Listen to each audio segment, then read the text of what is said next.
Alors Anne-Laure, aujourd'hui c'était un match très compliqué contre Bordeaux sur un terrain très gras. Ouais. Ça t'a d'ailleurs peut-être fait penser à l'Angleterre.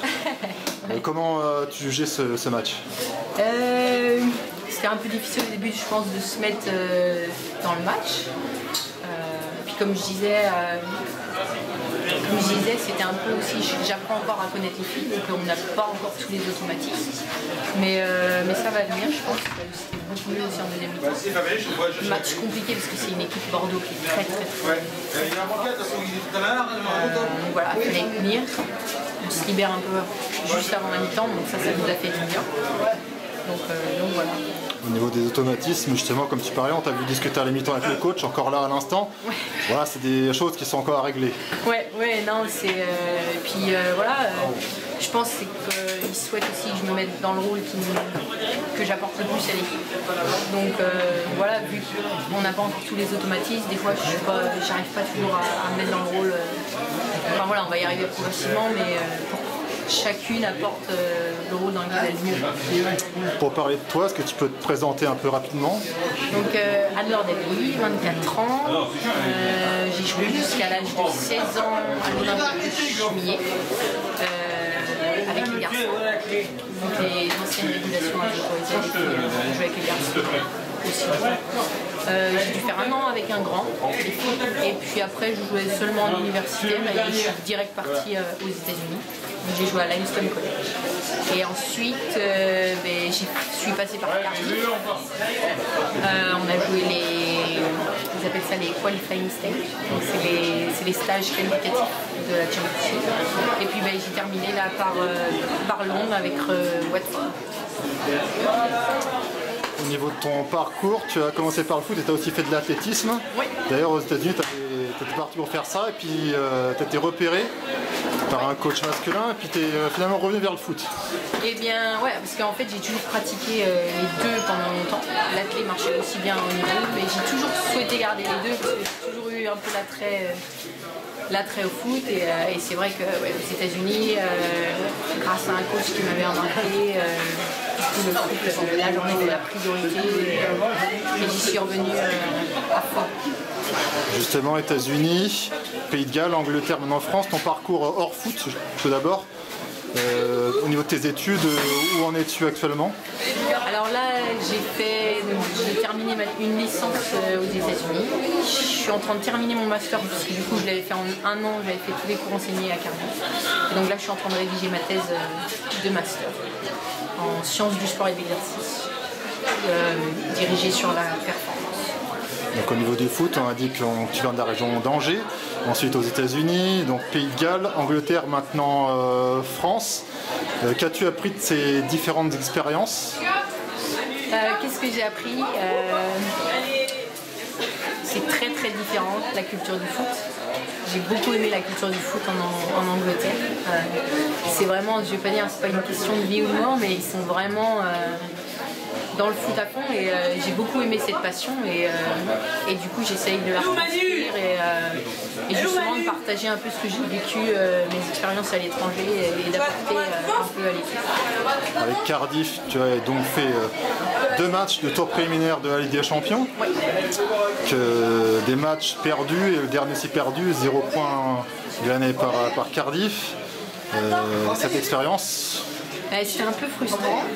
Moi, c'était mon arrivée avec Cardiff du coup. Un peu frustrant, mais beaucoup appris. Beaucoup appris parce que c'était du haut niveau. D'ailleurs, ceux qui ont remporté notre groupe étaient tombés contre l'Olympique Lyonnais juste après. Donc, non, c'est quand même des belles expériences. Et puis, on apprend toujours beaucoup. Et surtout qu'on se rend compte des exigences et des demandes du haut niveau. Et c'est comme ça qu'on peut que évoluer. ensuite la FAWSL, tout, le deuxième niveau, la deuxième division anglaise, une saison très très compliquée avec Watford, qui a fini donc dernier. Comment tu as vécu cette saison très très pénible? Je suis arrivée en cours du coup, parce que les saisons là-bas c'est un peu entrecoupé comme les saisons américaines, c'est l'été. Et alors moi j'avais terminé ma saison avec Cardiff, on avait terminé champion du Pays de Galles.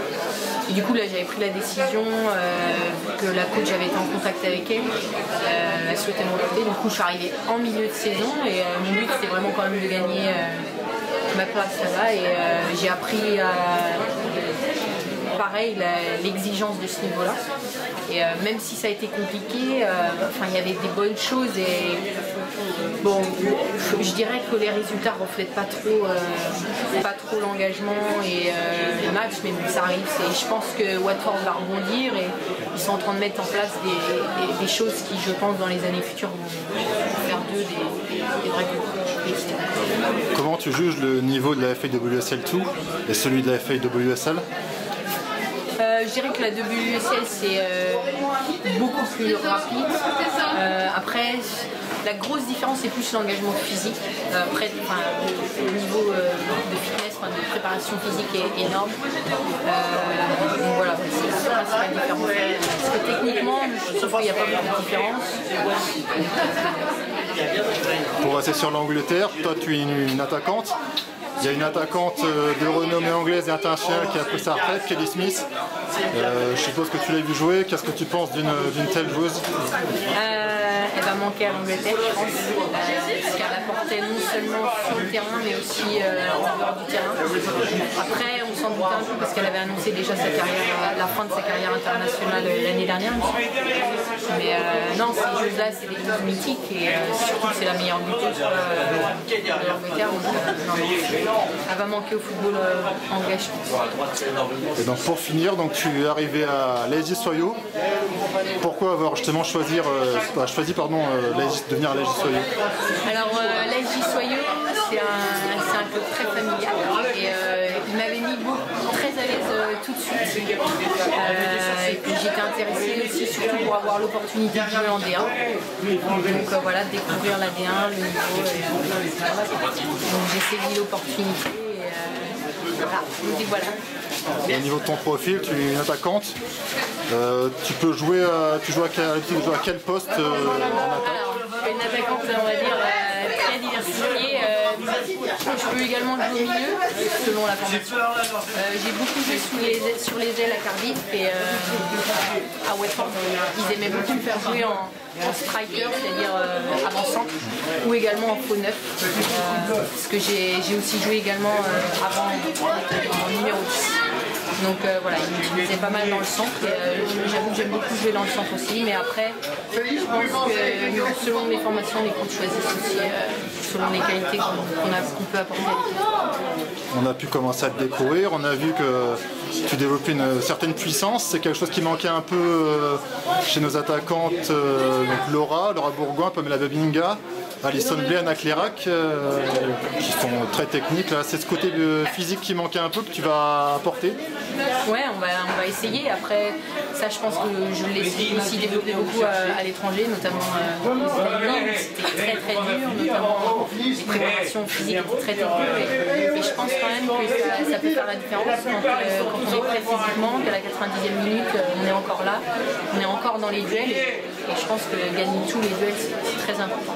Donc l'aspect technique est indéniable, c'est sûr, mais la différence peut également se faire physiquement. Pour finir sur la D1, on a vu que tu fais partie d'un gros recrutement hivernal, chose assez inhabituelle en D1. L'Olympique Lyonnais a recruté 3 joueuses de renommée internationale, Ex Morgan, Kadesha Buchanan et Joséphine Henning. Montpellier, Stina Blackstenius, Janice Cayman. Le PSG, Ashley Lawrence et Amandine Henry. Ouais. Ces joueuses, je suppose qu'elles te font rêver.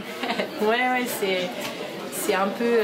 J'avais eu l'occasion aux États-Unis de voir un peu l'ampleur de la notoriété d'Alex Morgan et c'est vrai que d'avoir l'occasion de les côtoyer, c'est sûr que c'est une vraie. Un honneur quoi. Donc mais après, ça reste des joueuses comme nous et voilà, elles ne sont pas non plus mises sur un piédestal.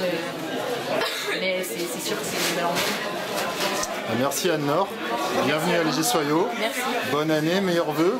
Et puis le meilleur pour la suite en souhaitant le maintien et puis aussi un bon parcours en Coupe de France. Ça marche, merci beaucoup. Merci.